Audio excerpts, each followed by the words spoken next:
Okay, this is a report from Morgan Stanley that advises people on investment, and now they are paying more and more attention to compliance requirements on climate risks and sustainability interests by corporations, investing in nature, and so on. So this has some interesting points that I just wanted to report. This says sustainability and climate trends to watch in 2024. So that's the Morgan Stanley's ESG research part. And it says clarity drives action. Who can disagree with that? I will be very brief. So it looks at a few things. So we'll read kind of the headline of each of these sections so you will know what they are. Starting with extreme weather hits home and work. We know, as a climate scientist, I report a lot on extreme weather and so on, but this is from a financial perspective. Heat domes, atmospheric rivers, orange skies, and unbreathable air. Shockingly unprecedented climate disasters and increasingly severe weather have peppered the globe in the last few years, no longer an abstract future concern. Physical climate impacts are quite literally hitting home and work. So labor loss, health impacts, morbidities, and so on. For millions of people as well as the companies that rely on them, these are critical in terms of work and just impacts on GDPs, in net profits, etc. Physical climate impacts and work. I don't know, I'm stumbling it. I just wanted to say the two things again. As the economic effects ripple outward with social and structural consequences yet to be fully understood, adaptation is becoming a must. That's a finance company saying it, so that's really important. As we move through 2024, we may see more examples of how extreme weather is affecting where and how people live and work, and what that means for companies that serve and employ them. So if a company is into infrastructure, then it has to clearly worry about extreme weather. Homeowners feel the pinch. So in 2023, major insurers retreated from Florida and California's homeowner insurance markets. As a result, individual households may find themselves having to weather unexpected costs to protect their homes. Policy efforts could help plug some gaps, but there may be longer-term implications for regional economic health and labor availability even. So essentially, whenever governments try to tell people that climate is changing, sea level is rising, you need to move away from the coast, people may not care, and developers may say, don't worry, it's not here yet, or it won't be here for another 30 years or whatever. But insurance companies try to stay ahead because they have to pay when something goes wrong because of flooding and cyclones and so on. So they begin to influence the decisions very heavily by simply raising premiums to unreasonable levels or not offering coverage at all. If they don't underwrite risk, then you're not going to go live there, even though there is always the moral hazard that if you get insurance, you will increase your exposure to risk because you think, oh, I'm covered anyways, right? Who's minding the shop? Spotlight on corporate oversight. From climate change to geopolitics to workers who stubbornly refuse to return to the office, risks and opportunities are multiplying and amplifying the challenges involved in running a company. A range of scandals has sharpened the regulatory gaze on banks, risk expertise, and auditors, because they are throwing money at bad projects that are at high risk. CEOs are turning over faster, and boards are competing for expertise on unfamiliar topics. Corporate governance is changing as a result. If oversight is a spotlight in 2024, it might be one with some fresh bulbs. For investors, this raises some serious questions. Who exactly is minding the shop, and do they have what it takes to do the job well in terms of protecting your investments and actually making money, right? Auditing the auditors. One of the most dramatic changes we have observed over the last year has been in the behavior of audit regulators, which is sparkling fresh attention to audit practices, board oversight, and the quality of auditors themselves. Thirdly, managing AI. The basics still matter. Generative AI has grabbed the lever of technological change and looks poised to disrupt sectors from finance to healthcare.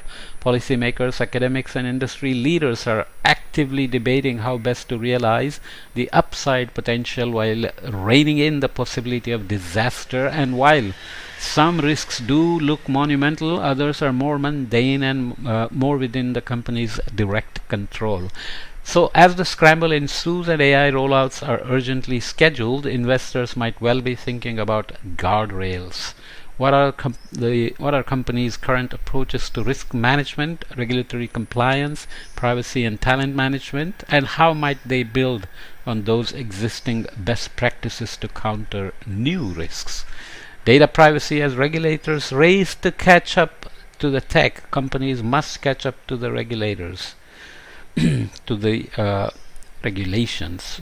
Generative AI models and applications are opening up new ways in which consumers' personal data can be used, hacked, sold, trained on massive datasets. Generative AI applications like search or personal assistance tools may harvest behavior data without clear consent, for example, and then use it to further train the models, while image rendering apps may collect users' biometric data without stating any purpose other than completing the service. Policymakers have begun moving to protect their citizens' privacy rights in response. The EU's General Data Protection Regulation has centered around user rights, consent, and secondary purposes, as well as a privacy by design principle in product development, but that's evolving. Cautionary voices from the AI developers community have recommended self-governing. Obviously, US and Europe are very different in the way they treat people versus corporations. One may prefer to focus more on individuals and their privacies. Other may favor corporations and their abilities to gather data and use them in ways that are not fully consented to by the users. Fourth one, supply chain due to diligence becomes the law as regulators target action alongside disclosure. Complex global supply chains are a fact of modern day business. When constructed well, these chains offer specialization, efficiency, and competitive advantage, but they are not without risk, from key material shortages to quality assurance failures. Okay, so that's supply chain due diligence. A typhoon in Philippines will hammer supply chain of coconut products across the world and will have explicit impacts on many GDP related activities. Policymakers are coming at the issue from different angles, both environmental and social. In an example of the first EU regulation focused on preserving nature and biodiversity, will soon come into effect and require companies to prove that products sold in the EU don't contain commodities produced in recently deforested land. This is controversial. They also want border carbon tax and so on. So these things are evolving, but in all cases, key questions for companies and investors are alike: who's ready to act, and how are they going to solve the traceability problem? If you may get something across the border and it may claim that it's not from recently deforested land, but how do you trace it back to the origin? Fifth one, regulation drives more corporate climate disclosures, but mind the fine print. The next few years could see a game-changing volume of corporate climate disclosures become available to global investors. There's a regulatory drive behind mandatory reporting, and that is substantial. Disclosure regulations, the ISSB, is coming soon to a market near you. Following the launch of the International Sustainability Standards Board's disclosure to standards in mid-2023. So there is an International Sustainability Standards Board, and it put out standards. A number of jurisdictions have announced plans to implement ISSB aligned reporting rules within their local regulatory frameworks over the coming year or so. Some jurisdictions have taken the lead and have proposed detailed ISSP-aligned disclosure requirements. In some cases, these build on existing disclosure regulations based on the recommendations by the Task Force on Climate-Related Financial Disclosures (TCFD). The TCFD was officially incorporated into ISSB in 2023. So this is an important point about scope 1 to 3, the rise of orphaned emissions. Reading the fine print of sustainability report, companies employ several methods to reduce reported emissions, and there is a graph shown in the report that you can look up on reported versus actual emissions. Excluding the emissions of assets or subsidiaries that are not wholly operated by the company, deconsolidating emissions of pollutive assets before transferring them into new JV or spin-off, while continuing to incorporate their share of net income. So income is shown one way, emissions are shown in another way. Excluding emissions from business units that are planned for sale, switching from location-based to market-based emissions accounting. Structuring finance as corporate debt issued by a special purpose vehicle with a lower reported emissions footprint rather than linked to specific fossil fuel projects. Some technical details there, technical words, but let's keep moving on. The Sustainable Finance Disclosure Regulation, or SFDR's unintended consequences for emerging markets. To meet non-zero ambitions by 2050, we need $5 trillion in global investments every year between now and 2030, and 40% of that needs to go to emerging markets. But with the first major round of reporting in the books in 2023, it's become apparent that efforts to direct this capital might bump into an unexpected and unintended obstacle in the form of EU's Sustainable Finance Disclosure Regulation. In a nutshell, there just aren't that many emerging market firms that meet the SFDR's high bar for a sustainable investment. How will emerging market investors approach this dilemma, and will regulators address any unintended restrictions in forthcoming legislative reviews? Okay, so it's not as easy as PAIs. When we looked at PAIs, or Principal Adverse Impact Indicators, that had good data availability and were suited for quantitative thresholds, we saw key implications for both emerging and developed market issuers. Okay, so this is obviously tricky in terms of implementation of this Sustainability Finance Disclosure Regulation compliance. Private debt takes a seat at the climate transition table. So now it's become very clear that climate transition cannot be ignored in terms of sustainability transitions from every aspect, from emissions to risk exposures reporting to sustainability finance disclosures and so on and so forth. So unlisted assets have been have seen staggering growth and now account for more than 25% of major asset owners' portfolios.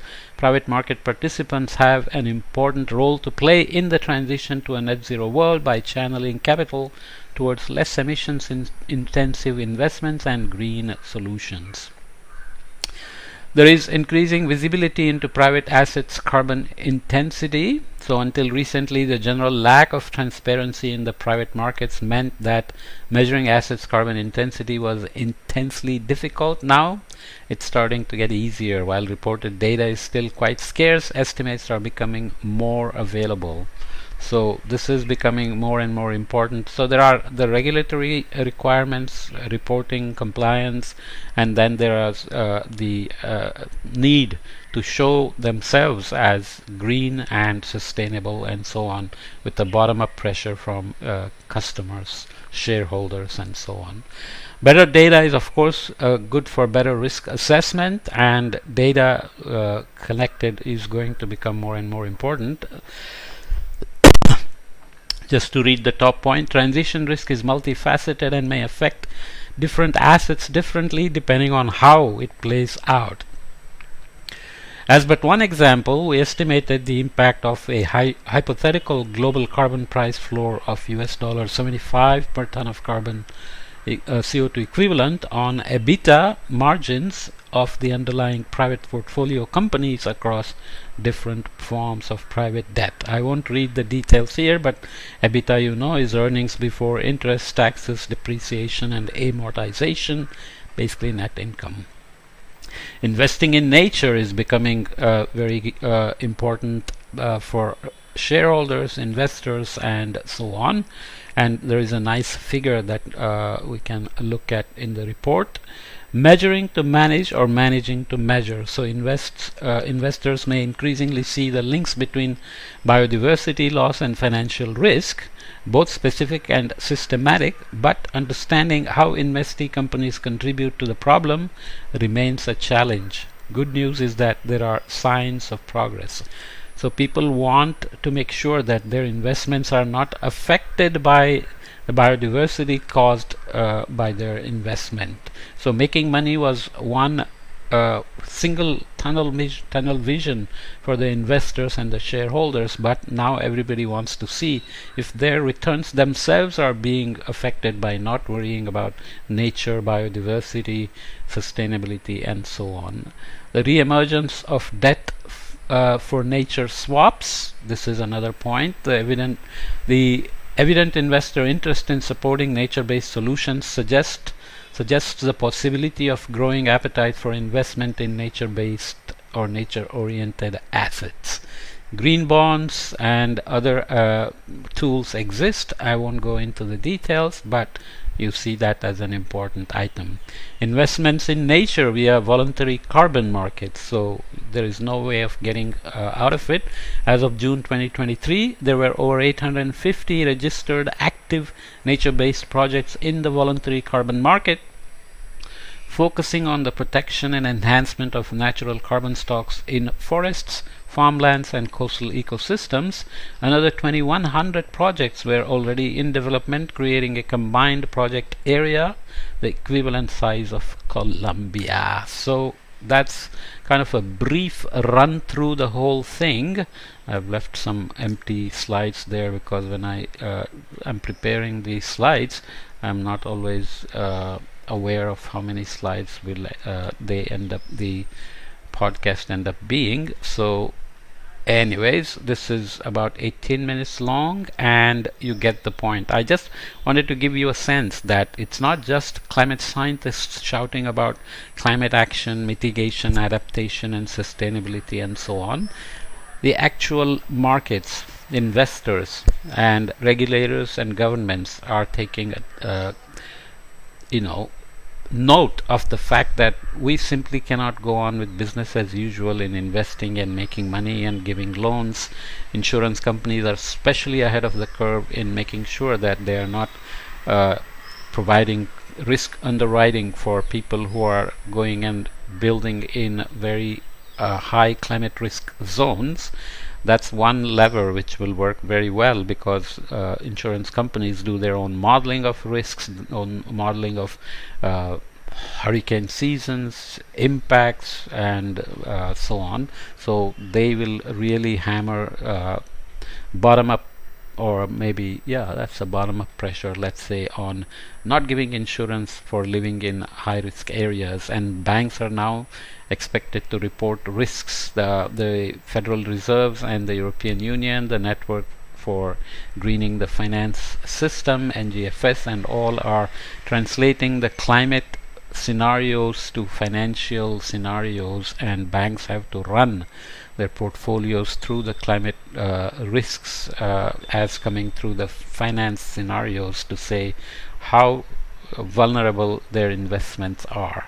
So it's a good direction, and this report basically wanted to look at the 2024 trends going in the sustainability direction. There are many details in the report that I skipped that you definitely want to go and read if this is of interest to you. I just made some few main points. Okay, so I'm going to leave it here. We'll come back and look at the next topic, which will be no, I'm in the wrong place. I just want to say what it is because I myself am always curious.